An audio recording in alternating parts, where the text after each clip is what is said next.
إلى محمد كما صليت على إبراهيم وعلى آل إبراهيم في العالمين إنك حميد مجيد. قال الله تبارك وتعالى في كلامه المجيد: أعوذ بالله من الشيطان الرجيم. بسم الله الرحمن الرحيم. أولم ير الذين كفروا أن السماوات والأرض كانتا رتقا ففتقناهما وجعلنا من الماء كل شيء حي أفلا يؤمنون. وجعلنا في الأرض رواسي أن تميد بهم وجعلنا فيها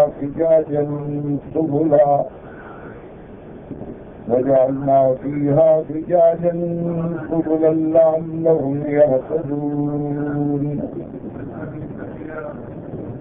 وجعلنا السماء سقفا محفوظا وهم عن آياتها معرضون.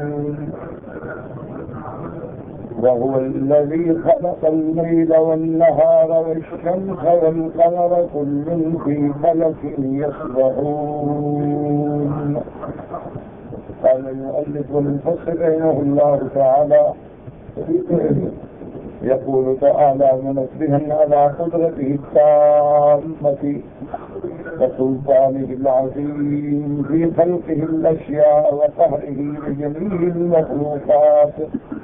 اب اللہ تبارک و تعالیٰ نے ان آیات مبارکہ میں تنبیہ فرمائی ہے کہ تم توجہ کرو ان آیات میں، اور اللہ کی قدرت کاملہ اور اللہ تبارک و تعالیٰ کا غلبہ کامل اور اس کی سلطنت عظیمہ کہ کیسے ساری مخلوق اس کے حکم، اس کے قہر، اس کے امر سے قابل ہے۔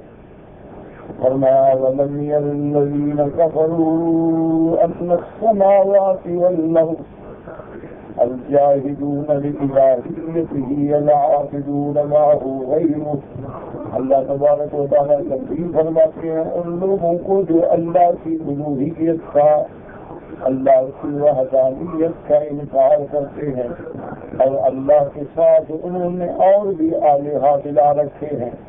أَلَمْ يَعْلَمُوا أَنَّ اللَّهَ هُوَ الْمُسْتَقِلُّ بِالْخَلْقِ وَالْمُسْتَبِدُّ بِالتَّدْبِيرِ فكيف يليق أن يعبد معه غيره وهو يشرك به ما سواه۔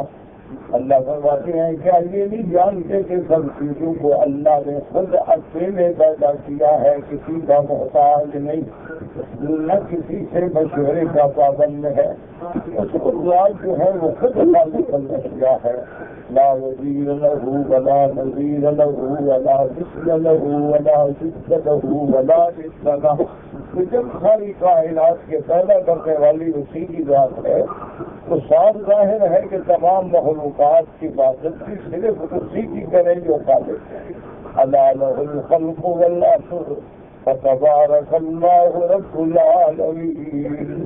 علماء فرماتے ہیں اس کی مثال ہے کہ جیسے تم ایک زمین خریدتے ہو تو اب اس کے تم مجازی مالک ہو، ورنہ حقیقی مالک تو سب کا اللہ ہے، لیکن اس مجازی ملک میں تمہاری مرضی ہے کہ تم اس میں بوٹے لگاؤ، پھول لگاؤ، کاشت کرو، گھر بناؤ، دکانیں بناؤ۔ تو اگر تمہیں ایک عارضی ملک میں اتنا اختیار ہے تو جو حقیقی مالک ہے کہ خالق بھی وہ ہو اور حقیقی مالک بھی وہ ہو، اور تم اس کو چھوڑ کے غیروں کو الہ سمجھو، غیروں کو حاجت روا سمجھو۔ اس لیے فرماتے ہیں کئی بھائی علی کو یہ بات کس طرح لائق ہے کہ اس کو چھوڑ کے اس کے ساتھ کسی اور کی بھی عبادت کی جائے، کیا اس کے ساتھ کسی غیر کو بھی شریک کیا جائے؟ الم یروا ان السماوات والارض کانتا رتقا ففتقناهما۔ کیا یہ نہیں دیکھتے کہ زمین و آسمان کیسے جڑے ہوئے تھے؟ کان الجميع متصل بعضه ببعض وتلاصق متراكم بعضه فوق بعض في ابتداء الارض۔ کہ جب اللہ نے آسمانوں کو بنایا تو ایک دوسرے پہ چڑھے ہوئے، ایک دوسرے سے ملے ہوئے، پھر اللہ نے ان کو کیسے کھولا، کیسے جدا کر کے ساتھ آسمان بنائے۔ والذی خلق السماوات، وہی ذات ہے جس نے آسمانوں کو پیدا فرمایا. اس لیے اللہ تبارک و تعالیٰ بار بار بندوں کو حکم دیتے ہیں کہ ان چیزوں پہ نظر ڈالو اور میری قدرت کو پہچانو. اس لیے فرماتے ہیں فَفَتَقَ هَٰذِهِ مِنْ هَٰذِهِ، پھر اللہ نے ان کو جدا کیا. فَجَعَلَ السَّمَاوَاتَ سَبْعًا وَالْأَرْضَ سَبْعًا، اللہ نے آسمان بھی ساتھ بنائے اور پھر زمینیں بھی ساتھ بنائے، کیونکہ دوسری جگہ نص میں موجود ہے خلق سبع سماوات طباقا. اور آگے فرماتے ہیں وَمِنَ الْأَرْضِ مِثْلَهُنَّ، کہ اللہ نے آسمان بھی ساتھ بنائے اور زمینیں بھی ساتھ بنائیں. اور یہ اللہ کی حکمتیں ہیں. بس دعا کریں کہ اللہ ہمیں اپنی آیات میں، نشانیوں میں، آلات میں، حکمتوں میں غور کرنے کا اور تدبر کرنے کا توفیق عطا فرمائے. ورنہ ہم مسلمان کسی عدد کے قائل نہیں ہیں. جیسے بہت سارے لوگ ہیں جو عادات کے چکر میں ہیں کہ فلاں عدد منحوس ہوتا ہے اور فلاں عدد مبارک ہوتا ہے، 13 کا عدد منحوس ہے اور 19 کا عدد مبارک ہے. یہ سارے محض تخیلات ہیں جن کا قرآن و سنت سے کوئی تعلق نہیں. ہاں اللہ نے حکمتیں رکھی ہیں کہ دیکھو نا، اب آسمان ساتھ اور زمینیں بھی ساتھ. اسی طرح آپ دیکھیں کہ اللہ نے اپنے گھر کے طواف کے چکر بھی ساتھ رکھے ہیں، نہ 6 رکھے ہیں نہ 8. صفا مروا میں جو دوڑنا ہے اس کو بھی ساتھ رکھا ہے، اس کو بھی آخری رکھا ہے. تو اس کی حکمتیں ہیں. اور اسی طرح جب بندہ سجدہ کرتا ہے کہ اسجد علی سبعۃ اعضاء، کہ وہ سات حصوں پہ سجدہ کرتا ہے. جب آدمی سجدے میں ہوتا ہے تو اب اس کا چہرہ بھی مٹی پہ ہے، دونوں ہاتھ بھی مٹی پہ ہیں، دونوں پاؤں بھی مٹی پہ ہیں، دونوں گھٹنے بھی مٹی پہ ہیں. اگر ایک چیز کو اٹھا لے تو سجدہ مکمل نہیں ہوگا. اسی لیے بعض فقہاء رحمۃ اللہ علیہ فرماتے ہیں کہ جو لوگ نماز کی حالت میں سجدے میں جاتے ہیں اور پیچھے پاؤں اٹھاتے رہتے ہیں تو سجدہ جب سجدہ نہیں ہوگا تو نماز نہیں ہوگی. کہتے ہیں کہ سجدے کا معنی ہی یہ ہے کہ 7 اعضاء جو ہیں وہ پورے کے پورے سجدہ کر رہے ہیں. اور اسی طرح پھر دیکھیں لہا سبعۃ ابواب، آگے بھی 7 کرواتے ہیں. تو یہ اس کی حکمتیں ہیں. اللہ تبارک و تعالیٰ آپ کی حکمتوں کو جاننے والے ہیں، لیکن بندوں کو حکم ہے کہ ان چیزوں پہ غور کرو کہ تم نے ایک مکان کو روشن کرنے کے لیے کتنا بجلی کا بل دیتے ہو، اور اللہ نے چاند تارے لگا کے ساری کائنات کو روشن کر دیا. کبھی غور تو کرو نا، اس کے بھی کوئی بنانے والا ہے کہ نہیں.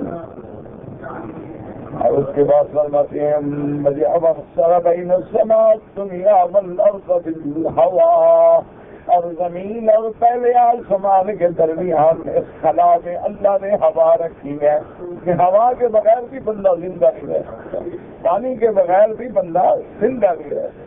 تو ہوا ہر وقت کھڑے بس ہاتھ ہلاؤ ہوا چلی، کیونکہ ہوا تو موجود کھڑی ہوئی ہے. اچھا، خدا کی شان ہے کہ جن چیزوں پر انسان کی حیات ہے اللہ نے وہ مفت رکھی. پانی کے بغیر بندہ زندہ نہیں ہو سکتا، پانی مفت ملتا ہے. اچھا، ہوا کے بغیر بندہ زندہ نہیں ہو سکتا، کپڑا بھی حلال ہوتا ہے، ہوا مل جاتی ہے.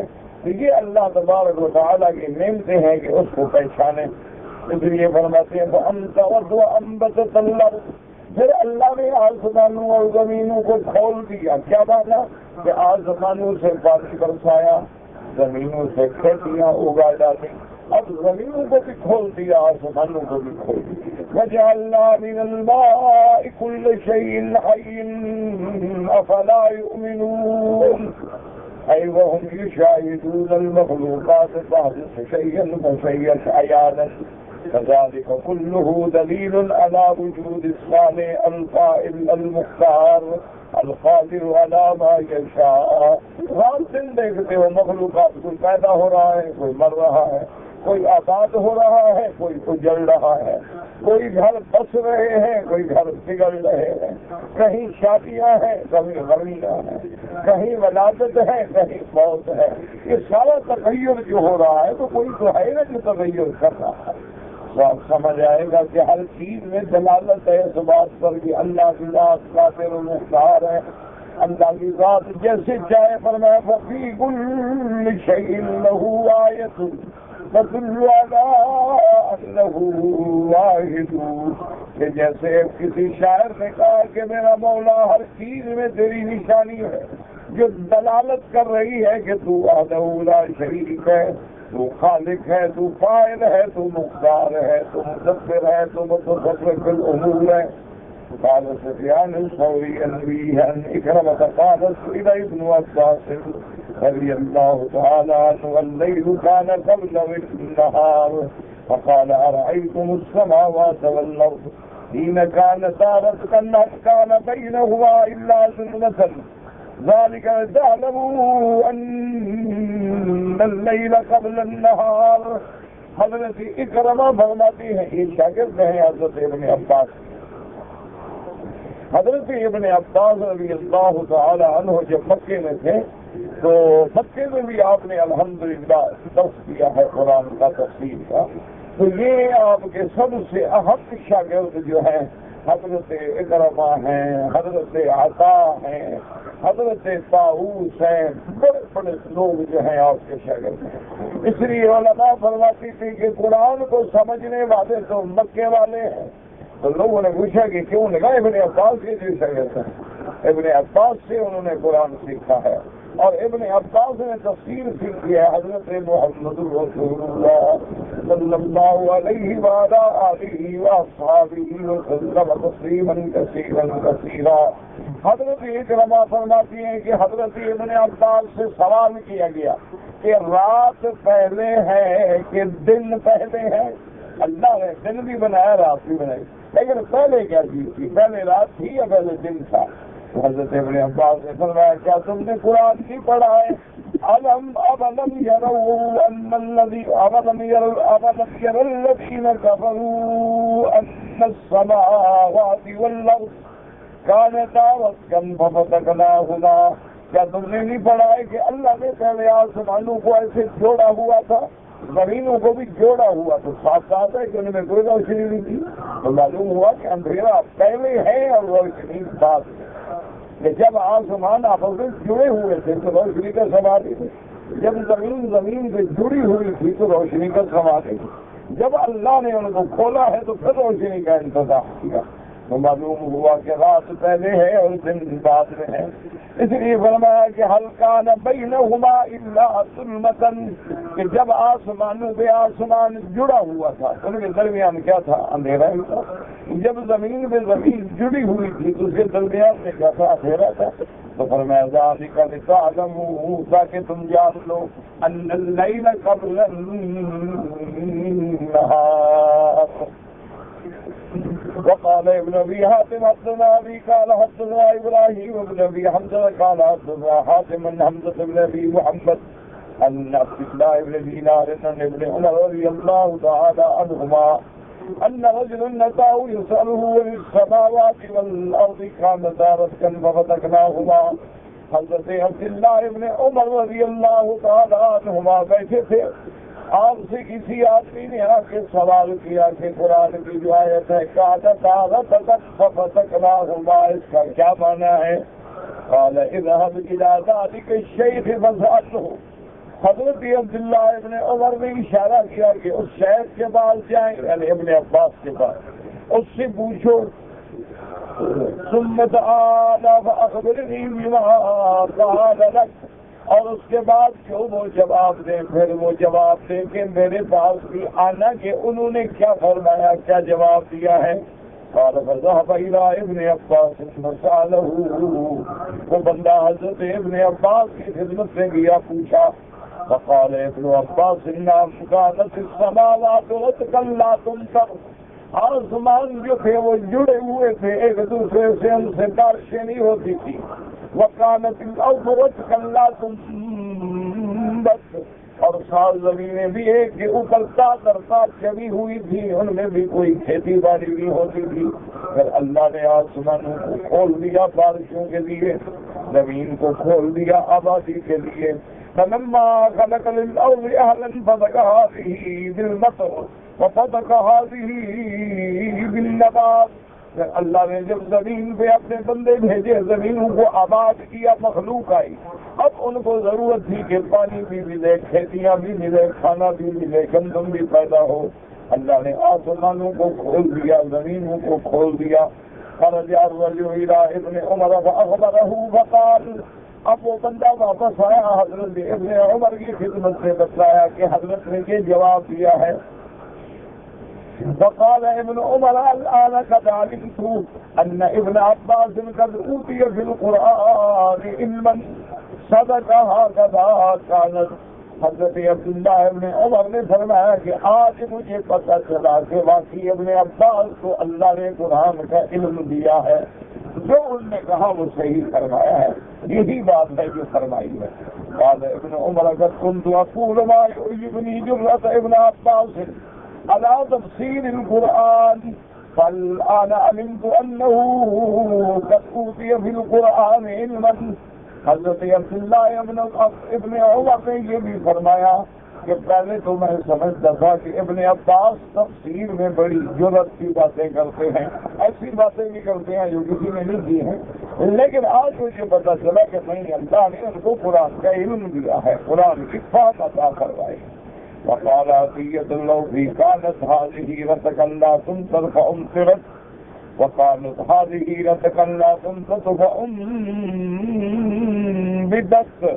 عطیۃ اللہ بھی فرماتے ہیں کہ رتقن کا معنی بند تھے، کیا معنی ان سے بارش نہیں برستی تھی، زمین بند تھی، کیا معنی اس سے کھیتیاں نہیں اگتی تھیں۔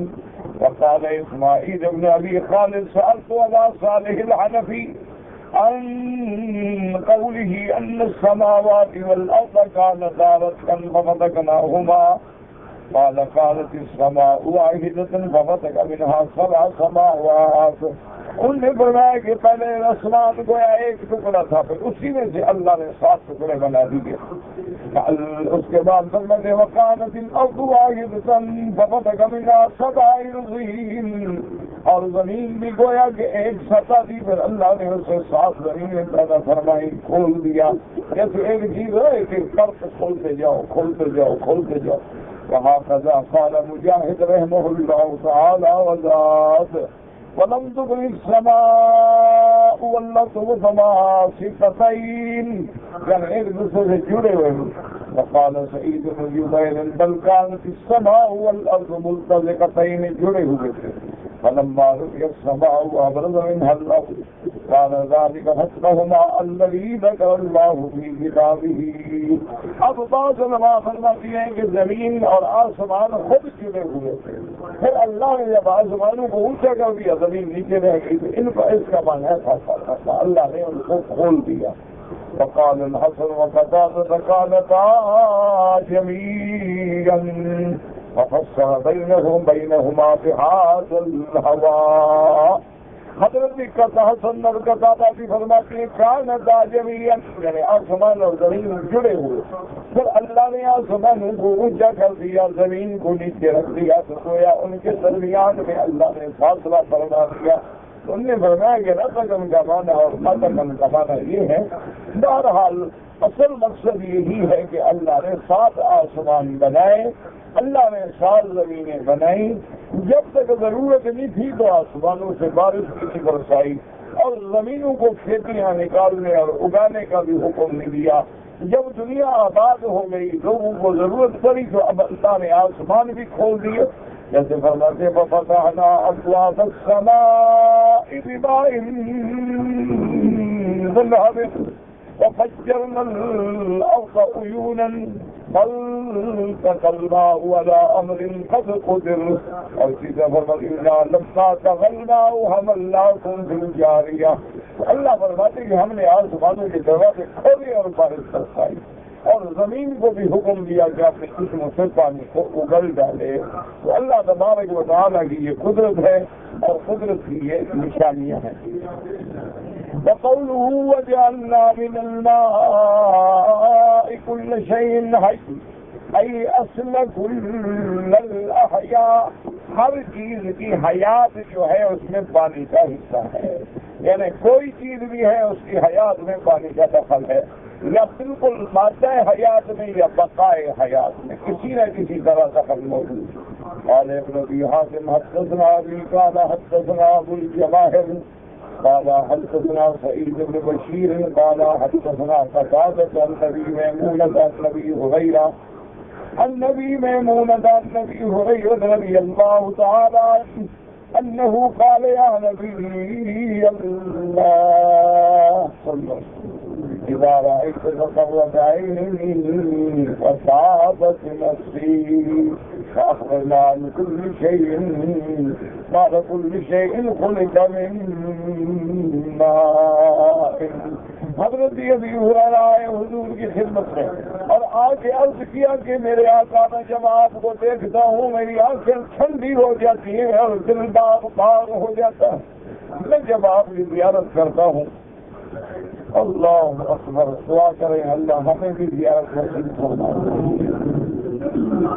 یہ گندی آنکھیں ہیں گناہ گار ہیں لیکن وہ تو ارحم الراحمین کہ ہمیں بھی خواب میں زیارت نصیب ہو اور اتباع شریعت محمد مصطفیٰ صلی اللہ علیہ وسلم نصیب ہو جائے تو بس پھر سمجھیں گے زندگی کامیاب ہے. جن لوگوں کو حضور کی محبت نصیب ہو گئی حضور کی اتباع نصیب ہو گئی وہ دنیا کے سب سے بڑے یعنی بخت والے اور علم والے اور دولت والے. اور اس کے بعد فرماتے ہیں کہ حضرت سے پوچھا اخبرنا عن كل شيء یا نبی اللہ میں بتائیں اللہ نے ہر چیز کو کس سے پیدا کیا. حضور نے فرمایا كل شيء خلق من ماء پانی سے. وقال الامام احمد حدثنا يزيد قال حدثنا حماد عن قتادة عن ابي ميمونة عن ابي هريرة عن ابي هريرة رضي الله تعالى عنه قال قلت يا رسول الله إني إذا رأيتك طابت نفسي وقرت عيني کہ میرے محبوب جب میں آپ کو دیکھتا ہوں میرا دل خوش ہوتا ہے میری آنکھیں ٹھنڈی ہوتی ہیں. فأنبئني عن كل شيء قال كل شيء خلق من ماء فرمایا کہ ہر چیز کو اللہ نے پانی سے پیدا کیا ہے. قال قلت أنبئني عن أمر إذا أمت به دخلت الجنة. حضرت ابی ہریرہ نے عرض کیا کہ حضور مہربانی فرمائے مجھے کوئی عمل بتائیں جس پہ عمل کروں اور جنت میں داخل ہو جاؤں. حضور نے فرمایا افشی السلام سلام پھیلاؤ کہ جب ایک دوسرے کو ملے تو السلام علیکم السلام علیکم السلام علیکم زیادہ سے زیادہ سلام. وأطعم الطعام غریبوں اور بھوکوں کو کھانا دو. وصل الأرحام رشتے داروں سے تعلق جوڑو. وقم باللیل والناس نیام اور رات کو اٹھ کے اپنے اللہ کے دربار میں کھڑے ہو کے نمازیں پڑھو جب لوگ سو رہے ہو. جب لوگوں کے سونے کا وقت ہو تیرے جاگنے کا وقت اللہ کے منانے کا وقت ہو. جنت میں سلام پھر سلامتی سے جنت پہ داخل ہو جاؤ. رواه أيضا عبد الصمد وعفان وبعض الحمار تفرد به أحمد وهذا إسناد على شرط الصحيحين إلا أن أبا ميمونة من رجال السنن واسمه سليم والترمذي يصححه له وقد رواه سعيد بن ابي عروبة عن قتادة مرسلا والله اعلم. ابو بکر فرماتے ہیں کہ یہ روایت مبارک جو ہے اس کو امام احمد نے بھی نقل فرمایا ہے اور تقریباً اس کی سند جو ہے وہ علی شرط صحیحین ہے.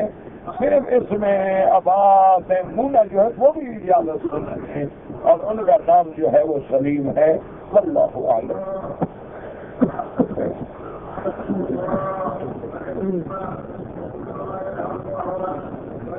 کہتے ہیں کہ ایک عورت ہے نماز کی پابند ہے اپنے آپ کو اللہ والا بھی کہتی ہے اور کہتی ہے میرا دل کرتا ہے کہ میں اللہ کے کپڑے دھو ڈالوں ایسی باتیں. اصل بات یہ ہے میرا بھائی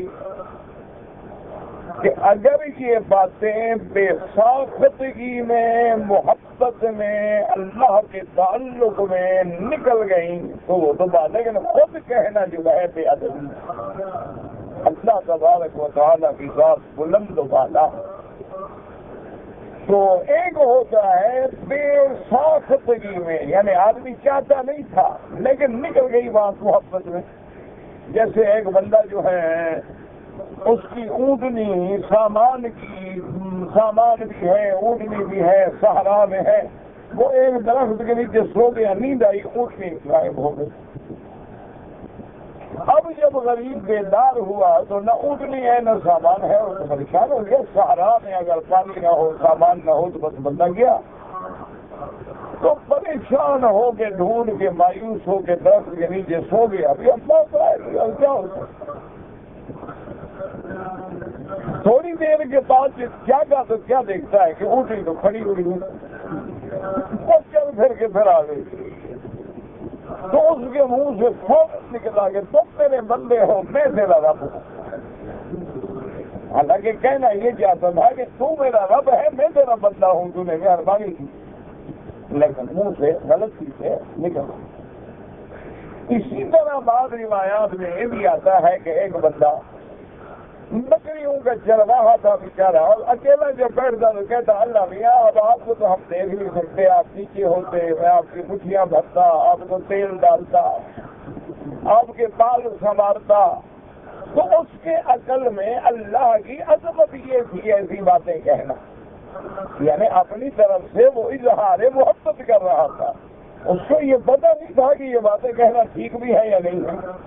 اس لیے اگر کسی نے بنا محبت اور غلبہ محبت ایسے لفظ نکل گئے ہیں، اللہ معاف کرے، اور آئندہ ایسی باتیں کہنے سے بچے۔ کہتے ہیں کہ پرائز بانڈ میں جو انعام ملا ہے، میرا خیال ہے وہ غلط ہے۔ بہرحال ان لوگوں کو واپس نہ کریں اور بغیر نیت ثواب کے مسکینوں کو، غریبوں کو، بیواؤں کو، یتیموں کو تقسیم کریں۔ یہاں تک حج کے افراد کا تعلق ہے۔ حج افراد کا کیا معنی؟ صرف حج، کہ جب بندہ اپنے ملک کے میقات پہ آئے اور صرف حج کی نیت کرے، یعنی ساتھ عمرہ نہ ملائے، صرف عمرے کی بھی نیت نہ کرے، صرف حج کی نیت کرے، اب وہ احرام میں رہے گا جب تک 10 تاریخ کو کنکری مار کے سر نہ مڈائے۔ اس کو کہتے ہیں افراد۔ اس میں قربانی حج کی بکری واجب نہیں ہے، اگر اللہ توفیق دے تو کر دو، ورنہ اس کے ذمہ کوئی واجب نہیں بکری۔ 7 کنکریاں مارنے کے بعد سر پہ اس طرح پھروائے اور احرام کھول دے۔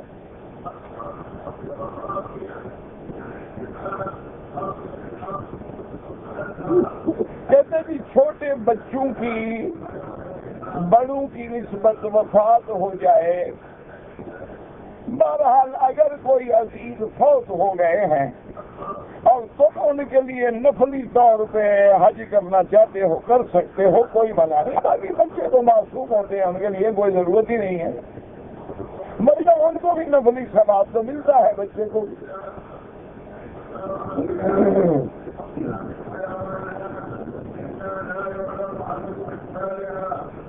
کہتے تھے کہ ہم ٹیکنیکل گروپ کے لوگ ہیں، پہلے ہماری ڈپٹی جو ہے مکہ میں تھی، اب ہماری ڈپٹی لگے گی رابغ میں۔ جب ہم رابغ سے واپس آئیں گے تو احرام باندھنا۔ میرا بھائی اگر آپ کے بس میں ہو تو رابغ کے قریب جوفہ جو ہے وہ میقات ہے۔ 5 میقات ہیں جو میرے آقا نے بتلائے ہیں۔ ایک میقات ذوالحلیفہ ہے، ایک میقات جوفہ ہے، ایک میقات کرن المنازل ہے، اسی طرح ایک میقات ذات عرق ہے، اور ایک میقات جو ہے وہ یلملم ہے۔ تو رابغ کے قریب جوفہ میقات ہے، اور میقات سے آدمی بغیر عمرے کے نہ آئے۔ چاروں ائمہ یہی کہتے ہیں کہ احرام باندھ کے ہے عمرہ کرے۔ لیکن ڈپٹی والا ہے تو گنجائش ہے، وہ ملازم ہے، اس کی ڈپٹی ہے، ابھی مالک نے ادھر بھیج دیا، پھر ادھر بھیج دیا، پھر ادھر بھیج دیا، تو اگر آپ احرام نہیں باندھیں گے بوجہ آپ کے ٹیکنیکل ڈپٹی کے تو انشاءاللہ جرمانہ نہیں ہوگا۔ لیکن اگر موقع مل سکے اور کمپنی اجازت دے دے تو مفت میں اللہ آپ کو عمرہ دے رہے ہیں، سبحان اللہ، آپ فائدہ اٹھائیں۔ کہتے ہیں جی کہ مرغ جب آزاد دیتے ہیں تو فرشتوں کو دیکھتے ہیں تو مرغ سے پوچھے، مولوی سے تو نہ پوچھے، جو اذان دیتا ہے اس سے جا کے پوچھو، مجھے تو اس نے کبھی بتایا نہیں۔ آپ آج مرغا تلاش کریں، اسے پوچھیں گے جناب آپ کیا دیکھتے ہیں؟ قرآن حدیث میں تو بات ہے نہیں کہ ہم آپ کو بتائیں۔ باقی آپ کو یہ مسئلہ اٹکا ہوا ہے تو مرغ موجود ہے، تلاش کریں، اس کے بغیر بیچارے کا حج کیسے ہوگا؟ ہر جانور کو یاد رکھو، ہر جاندار جو ہے، جو بھی جاندار ہے، کیڑا ہے، مکوڑا ہے، مرغا ہے، تیکر ہے، بٹیر ہے، ان سب کو بھی اللہ نے بتلایا ہے کہ آثار صبح کیا ہوتے ہیں اور رات کیا ہوتی ہے۔ اب دیکھو جب شام کو سورج ڈوبنے پہ آتا ہے تو ہر پرندہ اپنے گھونسلے کو دوڑتا ہے، ہر جانور اپنے گھر کی طرف لوٹتا ہے، اور جب صبح کے آثار ہوتے ہیں تو درختوں میں چہچہاہٹ شروع ہو جاتی ہے، ہر پرندے حرکت میں آ جاتے ہیں۔ اسی طرح ہر جانور کو بھی احساس ہوتا ہے کہ اب صبح ہونے والی ہے اور وہ اپنی اپنی آوازیں نکالتا ہے۔ کہتے تھے کہ حرم میں کوئی مدرسہ ہے، حرم میں تو لاکھوں مدرسے ہیں، ایک نہیں ہے ماشاءاللہ۔ یہاں تو اللہ کا شکر ہے، اسلامی حکومت ہے، اور ابتدائیہ اور متوسطہ اور ثانویہ اور یونیورسٹیاں اور کلیات بھی ہر قسم کے، اور لڑکوں کے الگ ہیں، لڑکیوں کے الگ ہیں۔ تمہارے ہمارے ملکوں کی طرح یہ نہیں ہے کہ لڑکے لڑکوں کو کٹھے بٹھاؤ اور پھر کہو گے دونوں پاک بھی رہیں انشاءاللہ، یعنی کب آگ نہ لگے۔ بہرحال ایسے بھی خوش نصیب بچے بچیاں ہوتے ہیں جو اس ماحول میں بھی پاک رہتے ہیں، ہمیں ان کا انکار نہیں ہے، لیکن اسلام اجازت نہیں دیتا کہ جب واردات ہو جائے بعد میں کیوں روتے ہو۔ اسلام پہلے اس سے بال لگا دیتا ہے کہ گناہ ہونے کے آثار بھی پیدا نہ ہو۔ اب دیکھو نا یہاں الحمدللہ بچیوں کے مدرسے ہیں، پرائمری ہے، مڈل ہے، ہائی ہے، اور اس کے بعد یونیورسٹی ہیں، لڑکوں کے الگ ہے خالص اور لڑکیوں کے الگ ہے۔ اچھا پھر یہ بھی انتظام ہے حکومت کا کہ مثلا میری بیٹی پڑھتی ہے تو میرا کارڈ بنے گا، میری گاڑی کے جتنی میرے پاس گاڑیاں ہوں سب کے نمبر درج ہوں گے، وہی گاڑی جائے گی، موت گیٹ پہ ہم جا کے بتلائیں گے، وہ سپیکر پہ کہیں گے، آواز دیں گے کہ آپ کا وارث لینے کے لیے آ گیا ہے، آپ کی گاڑی آ گئی، پھر بچی اندر سے باہر آئے گی۔ اچھا اسی طرح مثلا بعض مضامین اتنے مشکل ہوتے ہیں کہ جن کے پڑھانے والی لڑکیاں نہیں ملتی، یعنی استانیاں نہیں مل سکتی، بعض مضمون مشکل ہوتی ہے، یونیورسٹی میں جانے کے بعد فزکس ہے، احیاء ہے، ریاضیات ہے، بیولوجی ہے، اکانومی ہے، بڑے بڑے مشکل مضامین ہوتے ہیں۔ تو اس کا حکومت نے کیا انتظام کیا، جزاہم اللہ خیرا، کہ ہر یونیورسٹی کا اپنا ایک ٹی وی اسٹیشن ہے، ہر بچی کے سامنے ٹی وی رکھی ہوئی ہے، مائک رکھا ہوا ہے، استاد وہاں کمرے میں بیٹھے ہو یونیورسٹی کے باہر وہیں سے بیٹھ کے وہ ٹیچنگ کر رہا ہے، اور وہ اگر سمجھ نہ آئے بچی میں کہ گھوم میں ہاتھ مارے گی اور کہیں گے سوال کو پھر دو رہا ہے، بات سمجھ نہیں آ رہی، لیکن استاد کو یہ حق حاصل نہیں ہوگا کہ وہ یونیورسٹی کے اندر قدم رکھے۔ تو اسی طرح بھی یعنی اگر انتظامات ہوں تو بڑی اچھی بات ہے۔ اللہ تبارک و تعالی ہر اسلامی ملک میں ایسے حالات جو ہیں وہ پیدا فرما دیں، تو یہاں تو میرا بھائی کئی مدرسے ہیں۔ تو باقی بینک میں جمع کرانے کے بارے میں گزارش یہ ہے کہ صرف امام ابو حنیفہ رحمۃ اللہ علیہ فرماتے ہیں کہ 10 تاریخ کے جو عمل ہیں ان میں ترتیب لازم ہے. کیا مانا؟ پہلے کنکری مارے، اس کے بعد قربانی کرے، اس کے بعد سر مڈائے. اگر درمیان میں آگے پیچھے ہو گیا کہتے ہیں ایک اور بکری دم دینی پڑے گی. اور امام احمد ابن حنبل رحمۃ اللہ علیہ اور امام شافعی رحمۃ اللہ علیہ کے نزدیک ترتیب واجب نہیں ہے. وہ کہتے ہیں افضل تو یہی ہے، وہ کہتے ہیں اسی طرح کرو. لیکن اگر مجبوری ہے آگے پیچھے ہو جائے تو کہتے ہیں کوئی حرج نہیں. باقی بینک 100% بکری بھی کرتے ہیں، اور لیکن ٹائم کا فرق رہے گا. اگر آپ حنفی مسلک پہ سختی سے عمل پیرا ہیں پھر تو آپ کو اپنا انتظام کرنا ہوگا، اور اگر آپ گنجائش میں عمل کرتے ہیں پھر بھی ماشاء اللہ کوئی بات نہیں، اللہ قبول فرمائے. مجبوریاں بھی تو ہیں نا.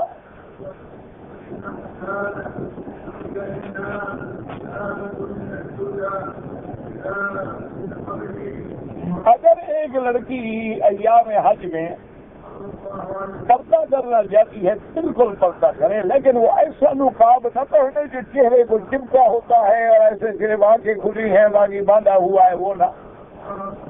وہ اس انداز میں پہنے کہ پردہ بھی قائم رہے اور چہرے کو کپڑا بھی نہ لگے، اور جب مرد نہ بیٹھے ہوں تو کپڑا ہٹا لے، اور جب دیکھیں کہ غیر مرد آ گئے ہیں تو کپڑا گرا دے. تو بہرحال بڑی اچھی بات ہے کہ ہر حال میں عورت اپنے پردے کا خیال کرے. کہتے ہیں کہ اگر ایک آدمی نے حج تمتع کرنا ہے تو کیا وہ ایک عمرے سے زیادہ عمرے کرنا چاہے؟ میرا بھائی افضل تو یہی ہے کہ ایک عمرہ کرے. ایک عمرہ کریں، اسی سفر میں ایک حج کریں بس، اور کوئی عمرہ درمیان میں نہ کریں. لیکن مجبوریاں ہیں. اب جیسے ہمارے حجاج کرام آ رہے ہیں، ایک دن کے بعد مدینہ شریف بھیجیں گے. اب آپ سیدھے لازم عمرہ کرنا ہے، عمرہ نہیں کرے گا تب بھی تو سب بن جائے گی. تو ان حالات میں اس کو عمرہ کرنے کی بھی اجازت ہے کہ اگر اس کو مدینہ منورہ بھیجا گیا، جب مدینہ منورہ سے واپس آئے تو پھر عمرے کا احرام باندھ کیا جائے تو اس کے گویا 2 عمرے ہو جائیں گے اور ایک حج ہوگا، تو کوئی حرج نہیں ہے انشاءاللہ. باقی جہاں تک دعا مانگنے کا فلسفہ ہے، کسی صدقے میں نہیں، دعا سیدھی اللہ سے مانگیں. آپ دیکھیں نا قرآن پاک میں ساری دعائیں بھری ہوئی ہیں، اور سب سے جامع دعا وہ ہے جو میرے محبوب نے طواف میں رکن یمانی اور حجر اسود کے درمیان میں مانگی ہے، ربنا آتنا فی الدنیا حسنۃ. اور کوئی واسطہ نہیں. ربنا ظلمنا انفسنا، کوئی واسطہ نہیں. ربنا اغفر لنا ذنوبنا، کوئی واسطہ نہیں. ربنا لا تؤاخذنا ان نسینا او اخطأنا. تو ساری قرآن کی دعائیں جو ہیں، دعا جب مانگو براہ راست اللہ سے مانگو.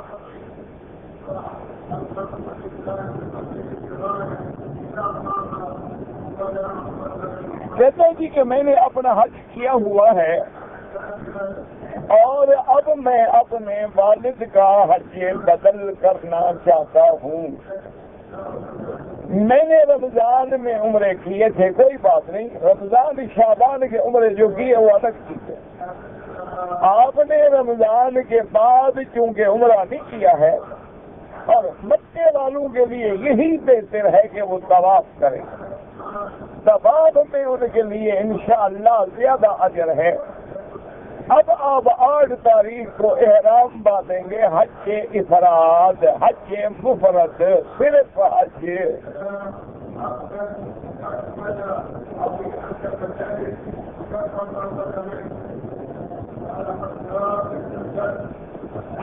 اگر آپ نے عمرے کے احکام جو ہے وہ عید کے بعد کیے ہیں، نماز عید کے بعد، تو پھر آپ کا حج جو ہے انشاءاللہ تمتع ہوگا.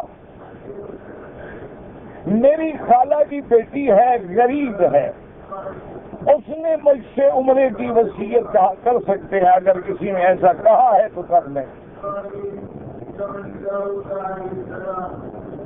کہتے ہیں جی کہ کوئی نماز آپ نے کہا تھا کہ فاتحہ کے بغیر نہیں ہے، بالکل ٹھیک ہے میرے بھائی، کوئی ایسی نماز آج تک آپ نے سنی ہے کہ نماز تو ہو اور فاتحہ اس میں نہ ہو؟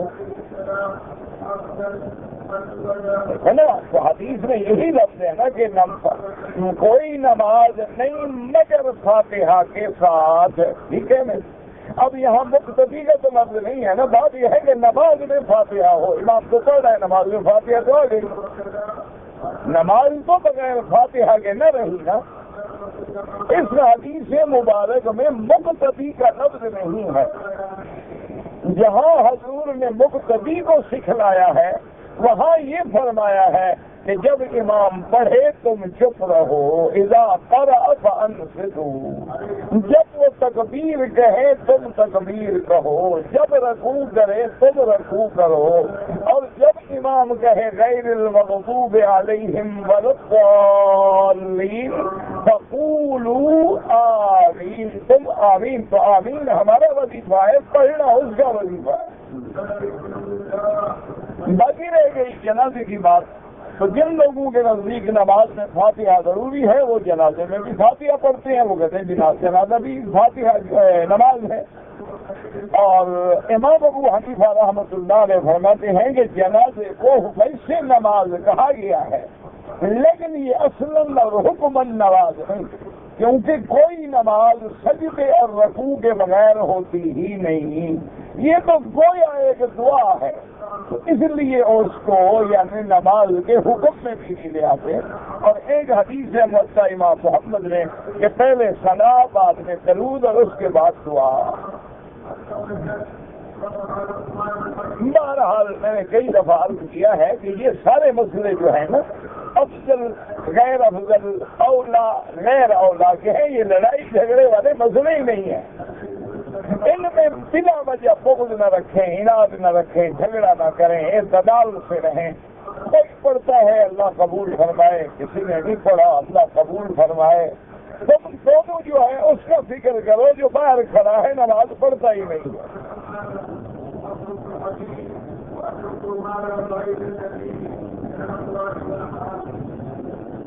ایک خاتون جو پہلے حج عمرہ کر چکی ہے، اب اپنے لیے مزید حج بدل کروانا چاہتی ہیں تو حج نفلی ہوگا، فرض تو کر چکی ہیں وہ آپ خود، اب کسی سے بھی وہ حج نفل کروانے مکے میں رہتے ہوئے یا اپنے ملک سے بھیج کے۔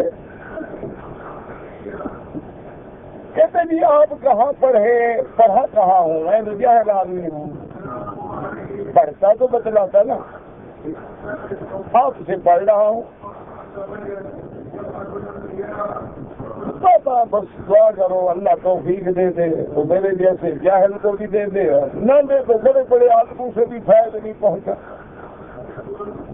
بڑے بڑے علماء ہم نے اپنے آنکھوں سے دیکھے ہیں، جلیل القدر علماء جن کے ہم جوتیوں کے برابر بھی نہیں ہیں، لیکن گھروں میں بیٹھے بیٹھے فوت ہو گئے، کوئی فائدہ نہیں۔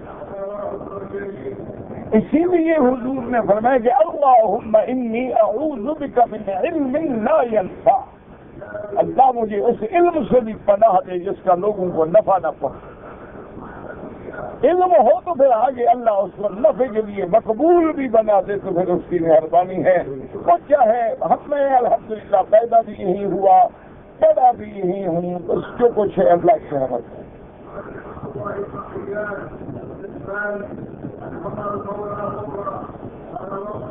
عمرے کے لیے اگر ایک عورت آئی ہے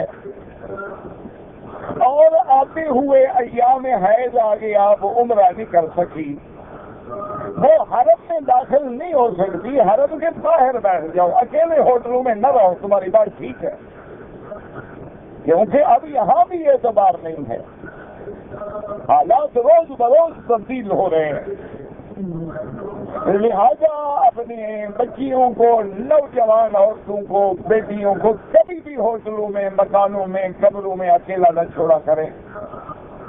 یہ جو ملازمین کھڑے ہیں وہ بھی ہمارے بھائی ہیں نا، فرشتے تو ہے نہیں،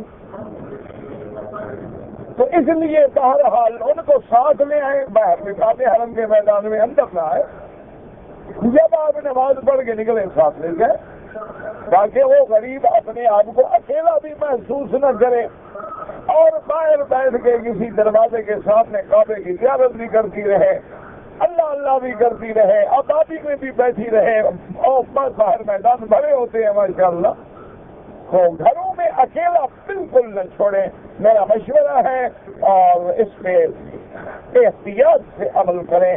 بہت ہمارے بھائی سمجھتے ہیں کہ بھائی ہم پاک ملک میں آئے ہوئے ہیں، یہاں کیا ڈر ہے؟ میرا بھائی تمہارے ملک میں چھوٹا شیطان کام کرتا ہے، یہاں تو بڑا کرتا ہے۔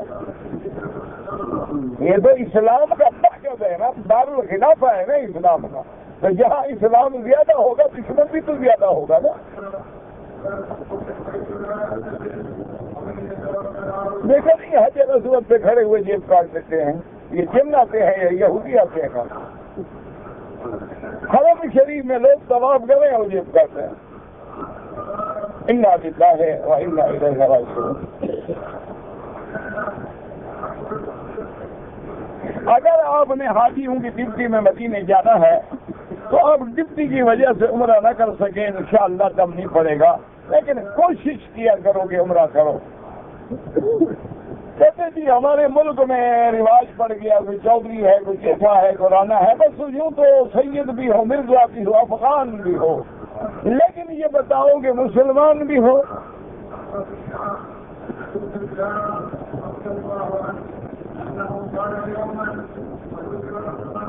کہتے جی کہ پاکستان میں لوگ رشتے برادری میں کرتے ہیں، بالکل غلط بات ہے، تمام مسلمان برادری ہے۔ انما المؤمنون اخوۃ، تمام مومن بھائی ہیں۔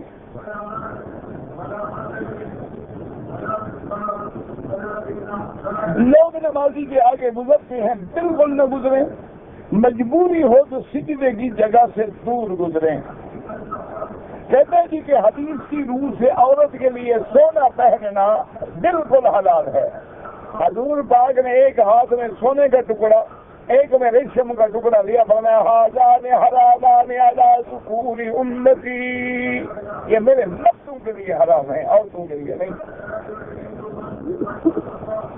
کہتے ہیں جی کہ دوسری شادی کے لیے پہلی بیوی سے اجازت لینا ضروری ہے۔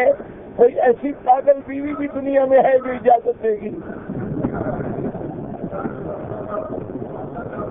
میں نے تو آج تک نہیں سنی ایسی بے وقوف بیوی۔ بہرحال اسلام میں کوئی ضرورت نہیں۔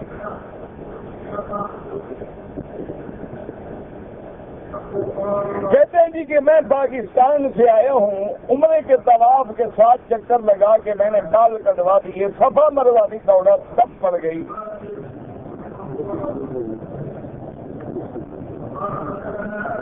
اگر آپ 12 تاریخ کو کنکریاں کیوں نہیں مار سکتے ہو؟ جہاز جائیں گے تو رات کے 10:30 بجے جائیں گے، آپ آرام سے 12 بجے کے بعد کنکری مار کے چلے جائیں، آپ 4 بجے 5 بجے 6 بجے پہنچ جائیں گے۔ اب بہانے تو نہ بنائیں نا، آنے میں بھی جلدی ہے، اب بھاگنے میں بھی جلدی ہے، اس کا مولوی کیا کرے گا؟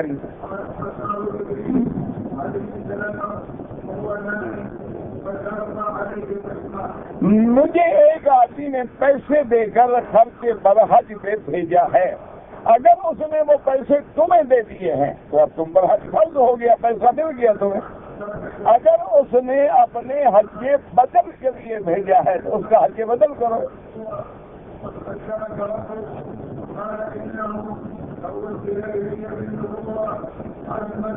اگر ایک آدمی کے پاس پیسے تو ہیں لیکن وہ بکری بچانے کے لیے، پیسہ بچانے کے لیے روزے رکھ لینا، روزے تب رکھے جب پیسے نہ ہوں۔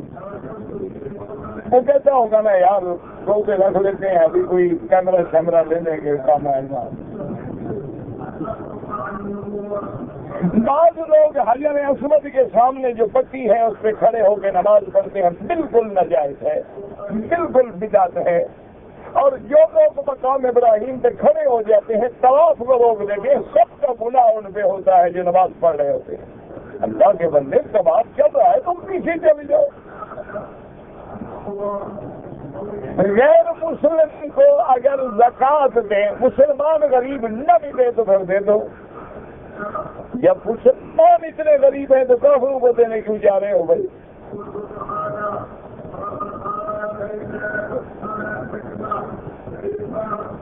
کہتے ہیں جی کہ اگر فجر کی نماز کے بعد پڑھ بیٹھ جائیں اور جب سورج نکل کے اوپر کر جائے تو 4 رکعت 2 کر کے پڑھیں تو ایک پورے عمرے کا ثواب ملتا ہے۔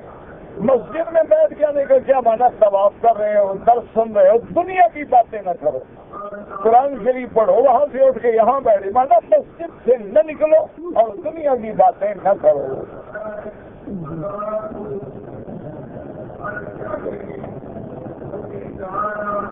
طواف کے دوران عورتیں اپنا چہرہ کھلا رکھیں، بالکل ناجائز ہے، پردے کے ساتھ طواف کریں۔ کہتے ہیں جی کہ طواف کے دوران میں مرد اور عورتیں مست ہوتے ہیں، بالکل حرام ہے، ایسے طواف سے تو نہ کرنا بہتر ہے، ورنہ عورتیں باہر چلیں اور مرد بھی بچنے کی کوشش کریں۔ اگر آدمی قبرستان میں جائے بالکل ان کے لیے دعا کرے، السلام علیکم یا دار قوم المؤمنین۔ یہ ضروری نہیں ہوتا کہ قبرستان میں جا کے قرآن پڑھے، جہاں پڑھو دعا کرو، اللہ ثواب پہنچائیں گے۔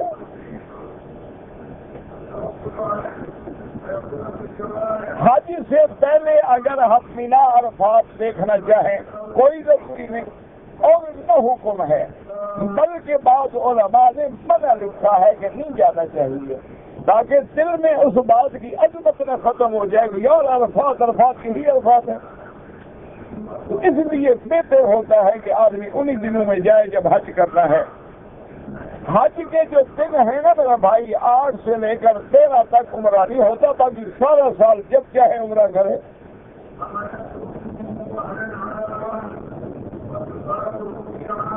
میں اصفہان کا رہنے والا ہوں، مدینہ جانا ہے، سر مدینہ سے احرام باندھ کے مکے آؤ، طواف کرو، صفا دوڑو، بال کٹاؤ، عمرہ ہو گیا۔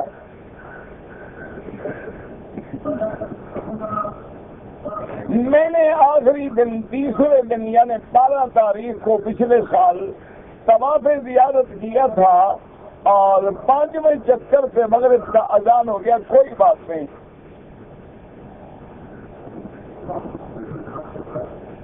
طاغوت کا معنی یہ ہے کہ ہر وہ چیز جو اللہ کے سوا جس کی عبادت کی جائے، ویسے شیطان کو بھی طاغوت کہا جاتا ہے۔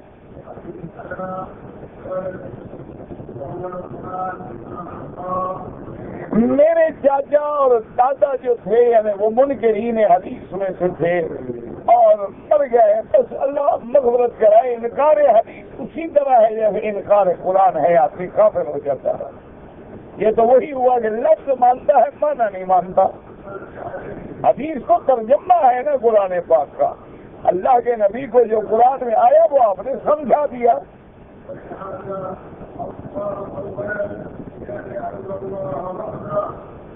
کہتے ہیں جی کہ مسجد حرام کے باہر میدانوں میں لوگ کھڑے ہو جاتے ہیں اور آگے صفیں خالی پڑی، ابھی نماز تو ہو جائے گی لیکن ثواب سے محروم ہو جائے گی۔ لفظ کی بات ہے کہ صفیں سے سب ملے اور اگلی صف خالی ہے تو آپ پوری کریں، جب یہ خالی ہو تو پیچھے والا پوری کرے تاکہ کوئی خالی نہ رہے۔ باقی نماز تو ہو جائے گی، اگر اگلی صف والے بندے نظر آ رہے ہیں تو آپ کی نماز ہو جائے گی، لیکن اپنے ثواب کو کیوں ضائع کرتے ہو؟ رکن یمانی کی کوئی تاریخ نہیں ہے کہ تاریخ بتائیں، یہ یہاں حضور نے ہاتھ لگایا ہے، ہاتھ لگانا سنت ہے۔ بہرحال مکے میں رہنے والا حج افراد ہی کرے گا۔ طواف کے دوران میں مرد عورت ٹکرا جاتے ہیں، بچنے کی کوشش کریں اور 2 باتوں کا خیال رکھیں۔ ایک تو اگر عمر میں چھوٹی عورت ہے کہ میری بیٹی ہے، برابر ہے سمجھیں بہن ہے، بڑی ہے تو سمجھیں کہ ماں ہے، اور دوسرا یہ بھی بیٹھ کے تصور کیا کریں کہ اللہ یہ تیرے مہمان ہیں۔ مہمان جس کا ہو، مہمان کو چھیڑا جائے تو پھر میزبان معاف نہیں کرتا۔ آدمی اپنی زیادتی تو برداشت کر دیتا ہے لیکن مہمانوں کی زیادتی برداشت نہیں کرتا۔ تو یہ عورتیں ہیں یا مرد ہیں، ضیوف الرحمان ہیں، ان پہ پوری نظر ڈالو گے تو اللہ کے مہمانوں کو گویا چھیڑ رہے ہیں. تو بہرحال یہ جب خیال کرو گے تو اللہ بچائے گا انشاءاللہ. جیسے جی کہ برازیل کے علاقے سے جو مرغی آتی ہے مجھے نہیں پتا، جو باہر کے ملکوں سے مرغی آئے، بکرا آئے، تمبا آئے، مجھے اعتبار نہیں ہے. جو اس ملک کا ہے وہ خالص حلال ہے.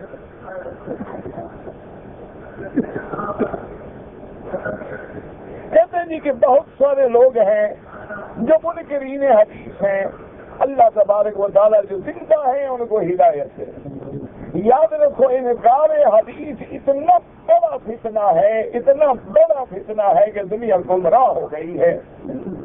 کیونکہ قرآن پہ عمل بغیر فرمانے رسول کے نہیں ہو سکتا. ایک موٹی بات یاد رکھو، قرآن عربی ہے، مکے میں اترا ہے.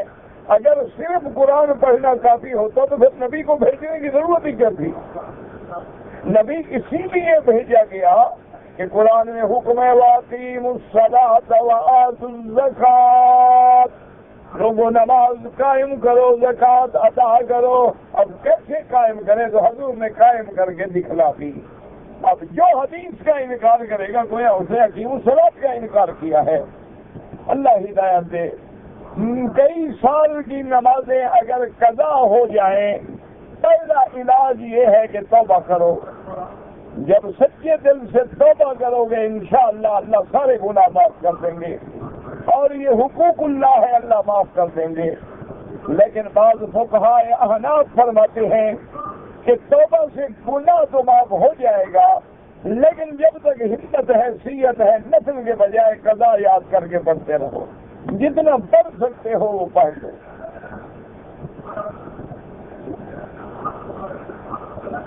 اگر ایک آدمی نے کوئٹہ سے آیا ہے عمرے پہ، اس نے عمرہ کر لیا، دوسرا عمرہ اس نے ہوٹل سے احرام باندھ کے کیا، وہ نہیں ہوتا ہوٹل والا عمرہ. کوئٹے والا عمرہ تو ٹھیک ہے لیکن ہوٹل والا ٹھیک نہیں.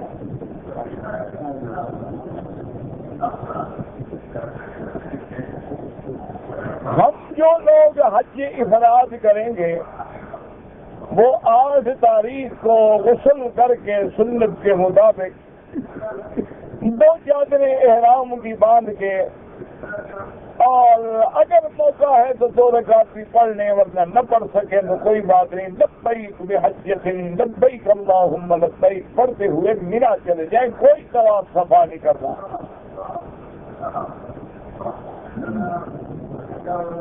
جیسے کہ جی جو لوگ اگر مکے میں آ گئے ہیں اور اب ان کی 15 دن یا اس سے زیادہ مکے میں رہنے کی نیت ہے تو مقیم ہو گئے، وہ مسافر نہیں ہیں.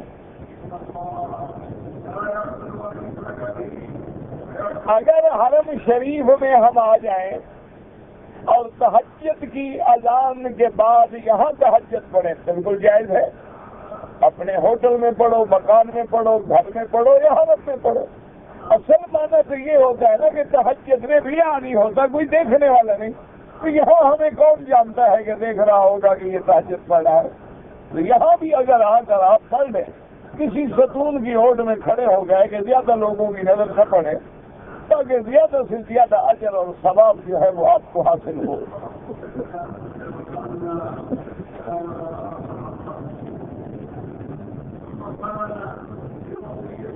جو آدمی مدی حج کے مہینوں سے پہلے یہاں قیام میں ہے اس کا حج افراد ہے. انبیاء علیہم السلام اپنی قبروں میں زندہ ہوتے ہیں.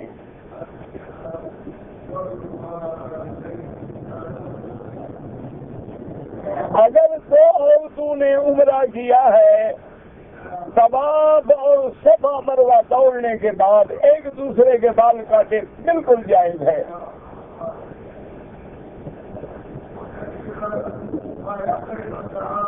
جس طرف میں امام صاحب نماز پڑھاتے ہیں مثلا مقام ابراہیم کے پیچھے، اس طرف میں کوئی بھی بندہ جو آگے ہوگا اس کی نماز نہیں ہوگی. کعبے کی جو باقی 3 طرف ہیں اس میں اگر آگے ہو تو کوئی حرج نہیں.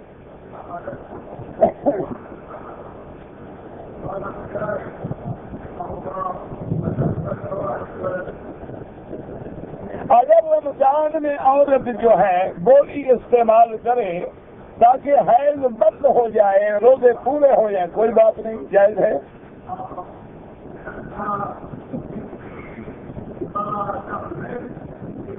اگر ایک آدمی نے قرآن جیب میں ہے لیکن وہ قبر میں بند ہے اور استنجا خانے میں جائے، بالکل ناجائز ہے۔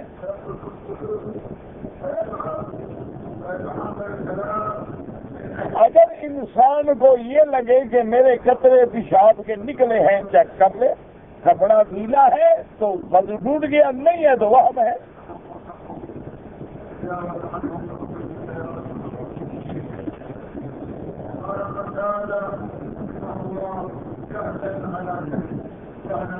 اپنی بلڈنگ سے احرام باندھ کے عمرہ کیا، عمرہ نہیں ہوگا۔ عمرے کے لیے لازم ہے کہ حد حرم سے باہر جائیں۔ اگر ایک آدمی نے عمرہ کیا ہے لیکن ایک طرف بلیڈ سے صاف کر دیا، دم تو نہیں پڑے گا، عمرہ ٹھیک ہو گیا، لیکن شریعت میں ایسا کرنا منع ہے، پورے سر پہ اس طرح پھرواؤ۔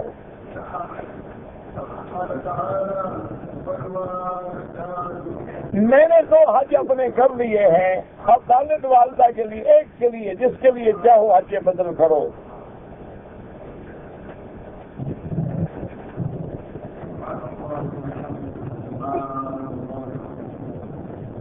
بہرحال 1,00,000 نقد پہ لے کے 3,000 طے کریں، قسط حرام ہے۔ ہاں چیز بیچیں تو پھر جائز ہے، وہی سوال نہ دے اٹھا دیا کرو، پھر رکھ لیتے ہو، یہ 4 دفعہ آ چکا ہے۔ کہتے جی کہ جنازے کی دعا میں یہاں ذرا زیادہ وقت لگتا ہے، ان کو زیادہ لمبی دعا آتی ہے، تمہیں نہیں آتی، تم بھی لمبی یاد کر لو، تمہارا بھی زیادہ وقت لگے گا۔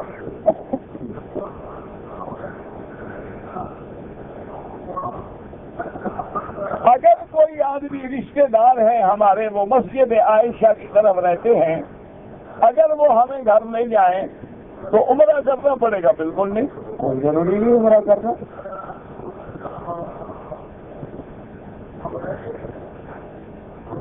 اگر کسی عورت نے 1 یا 2 چکر کیے یا 3 کیے لیکن نماز کا وقت ہو گیا، اس کو نکال دیا گیا، تو افضل یہ ہے کہ واپس آگے پھر ابتدا سے شروع کرے، لیکن جتنے چکر ہو گئے وہاں سے شروع کرے، تب بھی طواف ہو جائے گا، لیکن احتیاط اسی میں ہے، افضل اسی میں ہے کہ وہ دوبارہ ابتدا کر کے طواف مکمل کرے۔ اگر صفا مروا دوڑتے ہوئے نماز کا وقت ہو گیا، نماز پڑھ کے جہاں چھوڑا ہے وہاں سے پورا کرے۔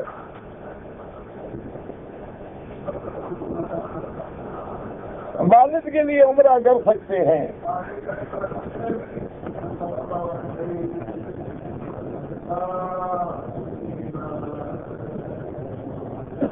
بہرحال اگر آپ کا عمرہ عید میں ہوا، رات کو چاند دس گیا ہے، پھر آپ کا حج جو ہے تمتع ہوگا۔ میں نے عمرہ کرنے کے بعد اپنے بال ابھی نہیں منڈائے تھے کہ ٹی وی کے بال کاٹ لیے، کوئی بات نہیں،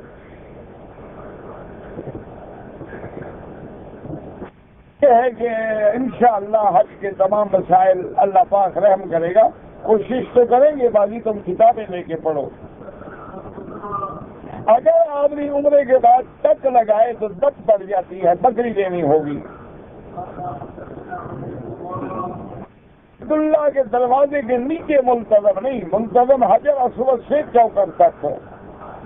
اگر کوئی آدمی مسجد میں داخل ہوتے ہوئے اعتکاف کی نیت کرتے، انشاءاللہ ثواب ملے گا۔ اگر گورنمنٹ پیسہ آپ کو مالک بنا دے تو پھر آپ کا حج فرض ادا ہو جائے گا۔